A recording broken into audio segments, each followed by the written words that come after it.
Ouais, salut Elliot. On sait jamais, au cas où, s'il y avait encore des gens qui vivaient dans une grotte ou qui n'étaient pas connectés à Internet. Est-ce que tu peux te présenter, nous dire un peu qui tu es et qu'est-ce qui t'a amené à la politique, tout ça? Pas de souci. Alors moi, contre toute attente, je ne suis ni Hagrid ni Jésus.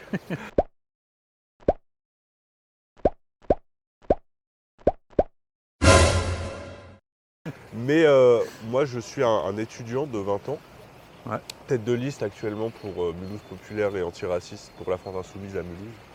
Et globalement, moi, mon premier engagement militant à gauche, c'était sur la question de Parcoursup. ouais. La question de la sélection à l'université, du bac national aussi, c'était des trucs très importants. Et donc d'ici, je me suis un peu policier sur les autres sujets. Et ça a un peu étendu. Et mon premier engagement, c'était aux Jeunes Insoumis. Mm. J'en ai eu d'autres dans des syndicats lycéens notamment, mais même avant ça, c'était les Jeunes Insoumis, mon organisation. Du coup, t'expliquais un petit peu tout à l'heure en introduction ce qui t'avait un peu amené là.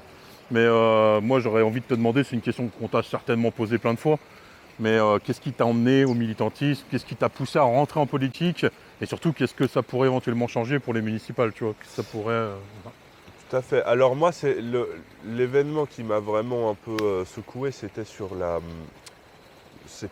toujours sur la sélection, mais Mhm. c'était quand j'avais vu les taux de réussite au bac dans les Mhm. lycées de Mulhouse, voir cette espèce de disparité qu'il y a entre un enseignement privé qui est très présent en plus en Alsace et à Mulhouse Ouais, clairement. particulièrement, et l'enseignement public, où même les meilleurs entre guillemets lycées publics rivalisaient pas. Ouais. Et le déclic, c'était vraiment de... Parce que bon, effectivement, faire le constat que Parcoursup va nous rouler dessus, c'est une chose. Mm. Mais c'était vraiment d'en discuter avec mes potes et de me rendre compte que chaque... Il y avait toujours un problème. Mhm. La sélection, c'en était un, mais en l'occurrence, moi, quand j'ai commencé à militer, j'avais 16 ans. Ouais. Les problèmes que j'ai entendus, on parlait de lycée privé avant. Ouais. De mes camarades qui étaient dans des lycées privés, c'était toujours... Enfin, ça m'estomaquait. J'avais des amis au Don Bosco Lanzer, j'en avais deux, Mhm. qui m'ont raconté. Et franchement, ça m'avait... Je ne savais pas que c'était à ce point-là dans l'élitisme. Et donc, c'était vraiment la conscience de se dire que peut-être on peut réussir à le changer. Et ce qui m'a donné confiance dans le fait que ça puisse se changer, je vais faire le lignard, mais c'était de voir la France insoumise. Ouais. C'est-à-dire que pour la première fois depuis que j'étais né quasiment, parce que moi je suis né en 2005, Mhm. on avait une alternative de gauche qui faisait même un très gros score déjà en Mhm. 2017 Ah, évidemment. à la présidentielle, et qui lâchait pas. Mhm. Et ça faisait du bien par rapport aux autres représentants de la gauche, que ce soit des partis ou des organisations de Mhm. manière plus générale, qui avaient, j'allais dire, presque une culture du renoncement, quoi. Oui, c'est ça. Et donc c'était vraiment le déclic. Mhm. C'était pas tellement la question de il faut que j'y aille, c'est est-ce que je peux y aller Mhm. sans me faire avoir, quoi. C'est Bien ça, sûr. et je pense que c'est une question que beaucoup de gens se posent. À Mulhouse, je pense que c'est la question que les gens se posent le plus quand on va les voir dans des porte-à-porte, dans des tractages. Mhm. C'est même pas forcément qu'ils veulent voter pour un autre candidat, parce qu'en général, ils sont tout de suite d'accord de dire que l'AFI, c'est la meilleure option. Ouais, bien sûr. Mais c'est, quand ils sont un peu plus vieux, c'est Mitterrand. euh, Ouais. D'autres fois, c'est le référendum en 2005. Mhm. C'est François Hollande. Enfin, c'est des choses comme ça Mhm. qui ont fait que vraiment, les gens à Mulhouse, en plus, on a eu Bockel. Mhm. Bockel, un espèce de Hollande avant l'heure, il a été maire de Mulhouse pendant 21 ans. Mhm. Socialiste avant de littéralement vendre la ville à l'UMP à l'époque. Ouais, ouais. Ce qui est, à mon avis, a laissé une trace encore plus forte à Mulhouse spécifiquement. Et donc, je pense que si je peux faire un lien avec ma situation personnelle quand j'avais 16 ans et celle des gens que je rencontre dans les porte-à-porte, et pas que, hein, mais Oui. partout, c'est qu'ils ont vraiment besoin d'une organisation, d'une gauche, qui les laisse pas tomber, quoi. Mm. Qui se vend pas pour un plat de lentilles et qui abandonne pas ses principes pour empêcher une dissolution, sans viser personne, évidemment. Bien sûr. Mais pour rebondir là-dessus, effectivement, puis il y a la ligne aussi qui est maintenue depuis bien longtemps et que c'est toujours la même ligne et qu'il y a une constance dans les propos. Et je pense que les gens, ils ont besoin de ça. On en a marre des gens qui retournent leur veste et on a besoin de gens qui sont constants dans leur ligne. Et c'est le cas en tout cas pour moi, je trouve, de LFI, clairement, quoi. Tout à fait, qui est maintenu. sur son axe de rupture, mais qui n'est pas inamovible. On a vu la question, un développement très intéressant, c'était sur l'islamophobie de la part de l'AFI de Mélenchon, personnellement, mais de l'AFI plus généralement, qui à mon avis est un développement très positif et où on dit souvent, pour essayer de pas nous faire voir comme des fous furieux, on dit souvent, ah oui, mais Mélenchon, son programme, il est moins à gauche que le programme commun de 80. Alors peut-être que sur certaines questions c'est vrai, mais vous n'avez pas d'islamophobie dans le programme de 80. Vous n'avez pas la question du racisme en général. Oui, bien sûr. Et ça, c'est un vrai truc que la France insoumise, où elle est plus loin, et où d'ailleurs on note qu'elle se fait taper dessus sur 2 trucs, parce qu'elle ne veut pas négocier des trucs aux macronistes comme le PS, et parce qu'elle ne veut pas lâcher sur la question du racisme et de l'islamophobie, Ouais, c'est ça. avec toute la propagande, on dirait les années 30, quand on traite Mélenchon d'islamo-gauchiste. Oui, et puis à chaque fois, c'est toujours pareil. Dès qu'il y a une question sur les communautés, il y a une question tout ça, c'est tout de suite le communautarisme, Voilà. le voile, enfin ça insiste et ça attaque sur le fait que l'islamo-gauchisme, tout ça. Absolument. Et donc du coup, c'est vraiment des attaques perpétuelles, c'est fou. Ah, absolument, absolument. Et je pense que paradoxalement, le fait de voir que l'AFI s'en prend autant plein la gueule, mais qu'il ne recule pas, c'est aussi un point d'appui pour les gens de se dire, ah ouais, bon, ok, c'est quand même, on va pas se mentir, ils voient des gens à la télé, la plupart des gens, ils n'en sont pas au point de se demander des trucs sur leur parcours, ils voient juste des politicas. Ouais, Mais bien lui, sûr. sur son plateau télé, là, il n'a pas lâché parce qu'il a eu peur qu'on le traite d'islamo-gauchiste, de je sais pas quoi. Moi, je pense que ça, c'est le meilleur truc que la France insoumise fasse, au-delà du programme. Ouais, bien même, sûr. je vais peut-être un peu loin dans ma réflexion, mais c'est vraiment l'axe de rupture, le fait de ne pas lâcher. Et je pense qu'elle se renforce sur cet axe, c'est un bon signe. Yes, et maintenant qu'on sait à peu près qui tu es et qu'on a resitué un peu ton parcours militant, comment tu as découvert la politique et tout, moi j'aimerais connaître un peu plus la personne. Donc du coup, c'est quoi tes hobbies? Genre par exemple, le Elliot, quand il rentre, qu'est-ce qu'il fait chez lui le soir? Et ben, le Elliot, quand il pose le manteau de militant, déjà, ces derniers temps, il n'a plus trop l'occasion de faire ça. Mais la plupart, moi, il y a une passion qui m'avait jamais quitté, c'était le jeu vidéo. Ouais, moi aussi.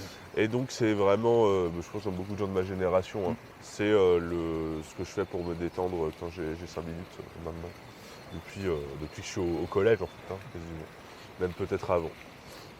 On peut en faire. On bascule un peu sur un truc d'actualité. Par exemple, est-ce que les jeux vidéo, ça rend violent? Parce qu'à ce qui paraît, c'est à la mode en ce moment, cette question. Moi, j'ai vu la vidéo de l'enseignante qui dit ça. Et sa seule réaction, c'était de dire qu'est-ce qu'on attend pour interdire les jeux vidéo, comme si c'était ça le problème. Déjà, pourquoi il a un poignard? Pourquoi il a un couteau? Et ensuite, je pense qu'il y a 1 million de trucs qui rendent plus violents dans la société dans laquelle on vit que les jeux vidéo. Pour moi, ça me paraît assez clair. Ouais, et penser que ça crée une image mentale comme ça, et que c'est cette image mentale qui est créée par la jeu vidéo, mais des fois on a fait ça sur le rap. À l'époque, Zemmour avait fait ça sur un de ses premiers faits d'armes sur les mangas. Ça, c'est une vision qui est une vision de gens qui sont vraiment désespérés et qui ne peuvent pas attaquer le problème à sa source. Ouais, bien sûr.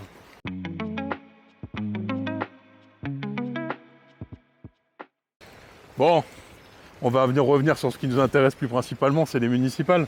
Bon, si tu devais retenir une seule mesure, il y a une seule mesure que tu dois garder dans le programme, ce serait laquelle? Bon, le programme, il est très bien, et donc du coup, c'est un peu compliqué. Voilà. Donc, allez, si tu devais garder 3 mesures qui te tiennent particulièrement à cœur, que tu aimes beaucoup, quoi. Pour moi, les mesures qui me tiennent particulièrement à cœur, c'est, je pense, en premier lieu, la question du transport gratuit. Parce qu'un maire, mine de rien, ça peut faire pas mal de choses, les gens s'en rendent pas compte, mais la gratuité des transports, si vous avez entre 26 et 65 ans, ça vous coûte 430 € par an.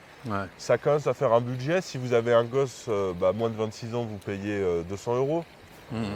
Enfin, ça fait des budgets, quoi. C'est des vrais budgets.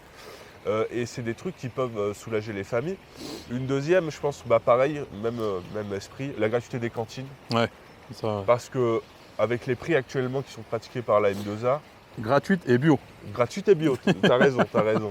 Avec les prix qui sont pratiqués par la M2A, on se retrouve vite par trimestre à devoir se retrouver avec 300, 400 € de cantine pour ces gamins, pour un seul. Hein. Et ça, on l'avait vu en tractage quand on allait voir les gens dans les quartiers Tout à populaires, c'était un truc qui revenait énormément. Tu as beaucoup de fait. familles, quand on a parlé de ça, elles leur ont dit, nous, il y a des enfants qui viennent, qui rentrent à la maison et qui mangent, chichement, quoi. Donc c'est vrai que c'est un point qui avait beaucoup touché les gens, effectivement. Ouais. Tout à fait, bah oui. Et si on a plusieurs enfants, on peut payer 1000 balles, enfin c'est beaucoup trop, quoi. Et donc si on ajoute ça à tous les autres coûts qui viennent avec le fait d'élever un enfant, Bien sûr. pour moi, c'est une des priorités de desserrer les taux sur les familles. Et puis une dernière, même si on nous l'a beaucoup reproché, ça reste quand même la fin du jumelage avec Givatayim, parce que, et son remplacement par le jumelage avec Gaza, parce que, ok, oui, moi je comprends que c'est pas la préoccupation principale de la mère, je suis d'accord. Par contre, je serais quel genre de personne à continuer à financer ce qui se passe là-bas, parce que bon, il y a Gaza, alors le cessez-le-feu n'est pas respecté, mais on a encore des rapports qui nous montrent rien que des prisons israéliennes, de méthodes de torture abominables, vraiment abominables. Et moi, je ne peux pas maintenir, je vais le dire très crûment, je ne peux pas, en âme et conscience, arriver à la tête d'une ville et continuer à aider un État qui utilise comme méthode dans ses prisons le viol par des chiens. Ce n'est pas possible. Puis même sans parler au-delà de l'aspect économique, tu as aussi le côté symbolique, c'est-à-dire qu'être jumelé à une ville de ce type, c'est soutenir en partie. Absolument. C'est symbolique, quoi. Et puis il ne faut pas oublier qu'on n'est pas la seule liste insoumise à se présenter. Et que peut-être, oui, effectivement, Mulhouse avec ses petits bras, ça ne peut pas changer grand-chose. Mais s'il y a 100 communes, 200 communes, même pas des très grosses, qui nous emboîtent le pas, eh ben, je pense que ça peut être, à mon avis, un bon point d'appui sur la diplomatie française. Oui, bien sûr.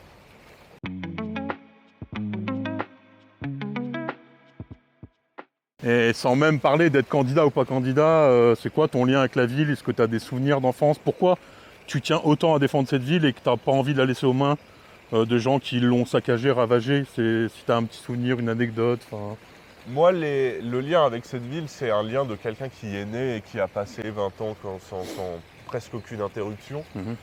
Et moi j'étais à l'école à Célestin-Freinet, ensuite j'étais au collège Kennedy, ensuite j'étais à Montaigne, juste à côté. Et une anecdote qui m'a vraiment marqué, c'est on habitait avec ma mère rue Delkirch, avenue Delkirch, pardon. Et les gens, en fait, ils voient avenue Delkirch, souvent ils pensent presque que c'est le Bar-Héberg parce que c'est juste à côté.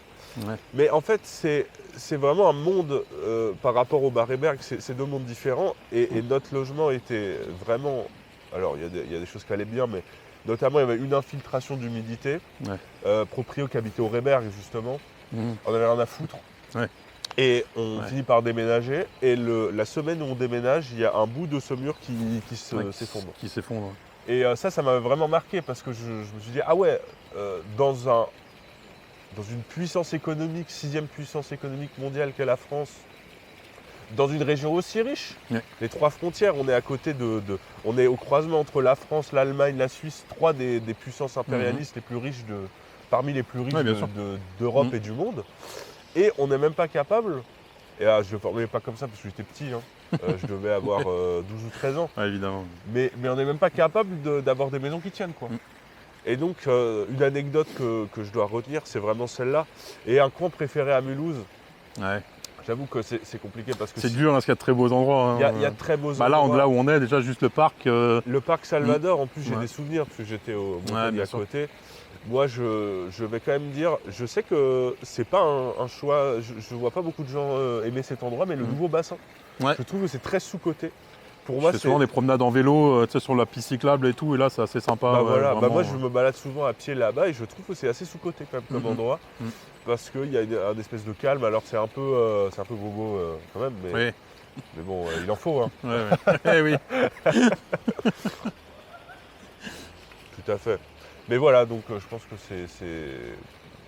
c'est un très bel endroit qui... en plus je dis c'est bobo, mais je suis un peu de mauvaise langue parce que pas tellement que ça. Moi je suis passé l'autre fois, c'était assez populaire aussi, il y avait beaucoup de familles, des personnes... et qui montent un espèce de... Je sais pas comment dire, avec la filature en face, un espèce d'endroit qui devrait vraiment, à mon avis, être presque le standard. Alors il y a le problème que la filature, le théâtre en général, c'est très Bien sûr. sociologiquement connoté. Mm. Mais ça devrait être presque, ce truc de melting pot, ça devrait presque être la norme à Mulhouse, je pense. Ouais, bien sûr. On est d'accord.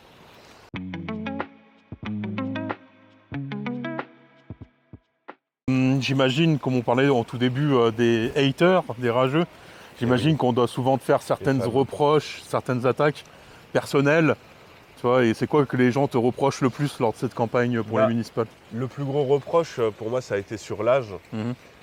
Et bon, ouais, je suis obligé de dire que c'est vrai, j'ai 20 ans. Oui, mais la sagesse n'attend pas le nombre des années. Là, c'est très vrai, c'est très vrai. Et moi, j'ai bien aimé, parce que Mme Dany, on lui avait fait un peu le même reproche. Et lui, sa réponse, ça avait été de dire bon, je vous promets que je prends une mesure.